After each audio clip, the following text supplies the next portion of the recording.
안녕하세요. 오늘 저희가 좀 자세히 들여다볼 자료는요, 영업 현장에서 다들 겪으시는 그런 실제 고민들에 대한 이야기입니다.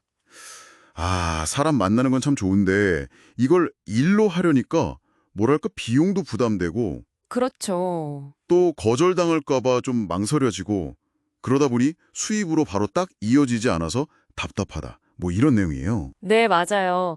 특히 벌어들이는 돈, 그러니까 매출이랑 실제 내 주머니에 남는 돈, 순이익, 이걸 좀 구분 못해서 생기는 비용 관리의 어려움, 이게 크고요. 그거 정말 중요하죠. 네. 그리고 또 고객한테 어떤 핑계, 어떤 명분으로 자연스럽게 다가갈지, 그리고 거절, 이걸 어떻게 받아들여야 하나, 이런 고민들이 아주 생생하게 담겨 있더라고요. 맞습니다. 그래서 오늘 이 자료들을 보면서 이 문제들에 대한 좀 실질적인 해법들 같이 찾아보려고 합니다. 영업비용, 이거 어떻게 좀 현명하게 쓸지, 또 고객에게 다가갈 뭔가 그럴듯한 이유, 이런 거 만드는 법, 거절에 대한 두려움 극복하는 구체적인 전략까지 한번 파헤쳐보죠. 바로 시작할까요? 첫 번째 고민은 역시 비용 문제인데요. 분명히 수입은 있는데, 왜 돈이 안 모이지? 이런 느낌? 아마 많은 분들이 겪어보셨을 거예요. 네, 그렇죠. 자료에서는 그 매출하고 이익을 혼동하는 거, 이게 가장 큰 문제라고 딱 짚네요. 네, 핵심을 정확히 보셨어요. 매출, 그러니까 총 번 돈에서요, 식비나 교통비 같은 모든 사업비를 빼야 진짜 순수익. 그게 내 주머니에 남는 돈이라는 거죠. 아, 이걸 자꾸 잊으면, 나도 모르게 고정 지출이 늘어나서 결국 어려워지는 거거든요. 자료에 보니까 월 1,000만 원 이상 벌던 베테랑 영업사원분도 있었는데, 네네. 고급차 사고, 명품 사고, 막 이렇게 지출 늘리다가 결국 오래 못 갔다는 사례. 이게 참 시사하는 바가 크더라고요. 와, 진짜 공감 가네요. 확실히 좀 경각심을 가져야겠어요. 그럼 구체적으로 사업비를 어떻게 줄일 수 있을까요? 자료에 꽤 재밌는 방법들이 있었던 것 같은데요? 네, 맞아요. 핵심은 불필요한 지출. 이걸 의식적으로 줄이는 거예요. 예를 들면 고객한테 매번 식사를 살 필요는 없다는 거죠. 매번은 좀 부담되죠. 그렇죠.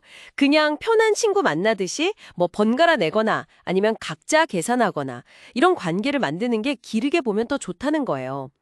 그리고 또 다른 현실적인 팁이 약속 시간을 활용하는 건데요. 약속 시간이요? 그건 어떻게 하죠? 점심이나 저녁 식사 시간, 그걸 살짝 피해서 잡는 거예요. 예를 들어 오전 10시나 오후 1시 반. 아, 네, 그러면 이제 밥값 대신에 커피값 정도 이걸로 비용을 확 줄일 수 있는 거죠. 자료에서는 뭐 3만 원 이상 들 수도 있는 걸 한 5천 원 내외로 줄이는 효과가 있다. 이렇게 비교까지 하더라고요. 오, 상당히 구체적인데요. 심지어는 그 편의점 1+1 음료 있잖아요. 네네. 그거 사들고 잠깐 들러서 안부전하고 뭐 그렇게 500원, 600원으로도 관계를 유지하는 방법도 제시하더라고요. 와, 정말 현실적인 방법들이네요. 이게 무조건 안 쓰는 게 아니라 진짜 영리하게 써야 한다는 거군요. 작은 습관부터 바꿔야겠어요. 자, 다음은요. 고객을 만날 명분. 이 거리가 마땅치 않다는 고민이에요. 특히 한두 번 연락했는데 약속이 잘 안 잡히면 이거 다시 연락하기 참 머쓱하잖아요. 그렇죠. 정말 그럴 때 있죠. 이럴 때 자료에서 제안하는 아주 흥미로운 해법이 바로 회사 핑계예요. 회사 핑계요. 네.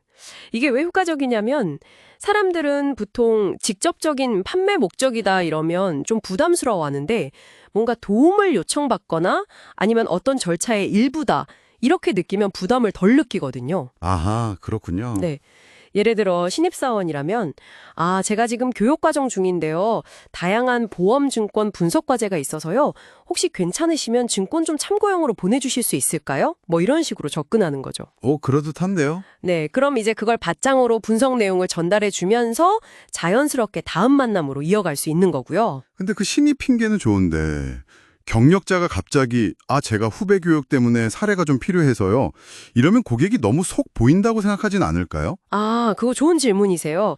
물론 뭐 솔직함도 중요하겠지만 여기서 핵심은 도움 요청의 형태를 띈다는 거예요. 그러니까 경력자라면 좀 더 경선하게 요즘 후배들 교육하는데 실제 사례 보여주는 게 효과가 크더라고요.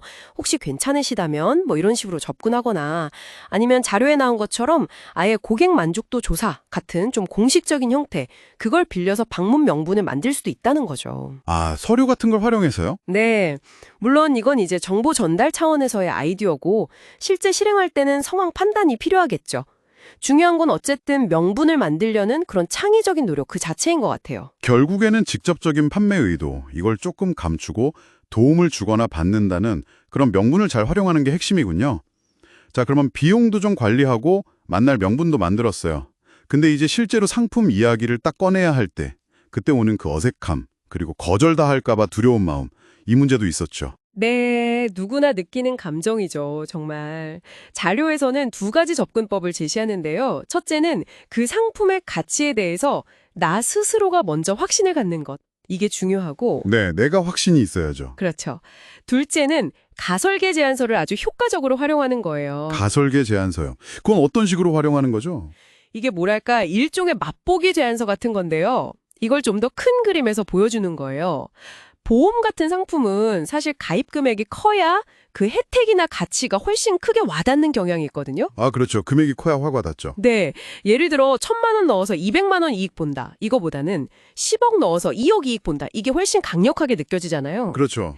그래서 일부러 현실과는 좀 거리가 멀더라도 아주 높은 금액의 가상 설계안을 먼저 딱 보여주는 거예요. 그러면서 이 상품이 제대로 활용되면 이런 엄청난 가치를 가집니다라는 인식을 먼저 심어주는 거죠. 아, 일단 큰 그림을 먼저 보여주고. 네. 그런 다음에 이제 고객의 실제 예산 범위에 맞춰서 현실적인 제안을 하는 거죠. 그러면 고객은 이미 상품의 잠재력을 인지한 상태니까 좀 더 긍정적으로 받아들일 가능성이 높다는 거예요. 그리고 거절 자체에 대한 마음가짐, 이것도 정말 중요해요. 거절은 뭐 당연한 과정이고요. 오히려 최고 실적자들은 가장 많은 거절을 경험하고 그걸 데이터로 삼은 사람들이라고 자료는 강조하더라고요. 저도 사실 초반에는 거절당하면 막 세상이 무너지는 것 같고 그랬는데 그렇죠. 마음 아프죠. 네, 근데 자료에서 나온 것처럼 거절 사례를 꼼꼼히 기록하고 왜 거절했는지 나름대로 분석하다 보니까 이게 정말 다음 제안을 위한 귀한 자료가 되더라고요. 와, 거절 리스트를 만들고 그걸 관리하는 게 중요하다 이 말씀이시군요. 바로 그거죠. 거절당한 고객 리스트, 이걸 꾸준히 관리하고 연락하는 게 핵심입니다. 당장은 아니더라도 상황이 변하면 가입할 가능성이 상당히 높아요. 자료에서는 뭐 1, 2년 안에 70, 80%가 계약으로 이어질 수도 있고 심지어 4, 5년 전에 거절했던 고객이 결국 계약한 사례도 언급하더라고요. 와, 4, 5년 전 고객이요? 대단하네요. 네, 그러니까 나라는 사람 자체를 거절한 게 아니라 그 당시의 상황 아니면 나의 제안 방식을 거절한 걸 수 있다 이렇게 생각하고 꾸준히 관계를 이어가는 게 중요한 거죠. 네, 오늘 살펴본 자료의 핵심 딱 정리가 되네요. 사업비는 이익 개념으로 철저히 관리하고 줄여나가되 고객을 만날 때는 좀 창의적인 명분을 활용하고 상품 제안은 가치를 먼저 크게 보여준 뒤에 현실에 맞게 조율하고 그리고 마지막으로 거절은 당연한 과정으로 받아들이면서 그걸 데이터로 삼아서 꾸준히 관리하라. 자, 이 이야기들이 지금 듣고 계신 여러분에게는 어떤 울림을 주나요? 네.